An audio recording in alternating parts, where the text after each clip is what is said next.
Good afternoon, everybody. Welcome back to Spectrum News 1. Meteorologist Robert Suhr with another check of that Labor Day afternoon forecast. And couldn't ask for a better Labor Day.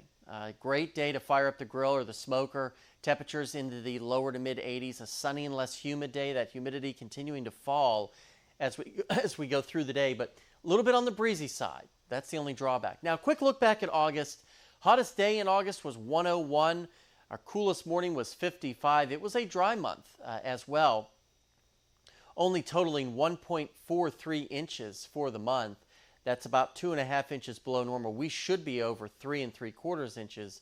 Our wettest day was only about a half inch of rain on the 17th. Now, no rain today, but as we look at September overall, we can get plenty of rain.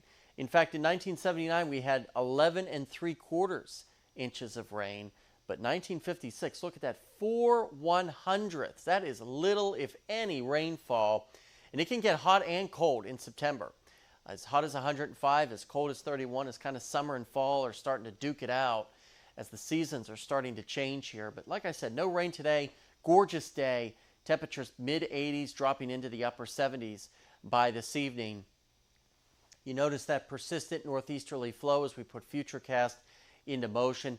By late tonight and into tomorrow, we could see an uptick in our high-level clouds by the time you wake up tomorrow for work or school. But comfortable temperatures, 50s and 60s. That cloudiness sticks around for most of our Tuesday. But notice temperatures here by the lunch hour. Still very comfortable, lower to mid 70s overall. So today, not too bad, a little bit on the warm side, but we'll take lower to mid 80s. You want to head out toward Kentucky Lake. Should be a great day to put the boat on the water. Maybe for some of you for the last time, as we're now at the unofficial end of summer.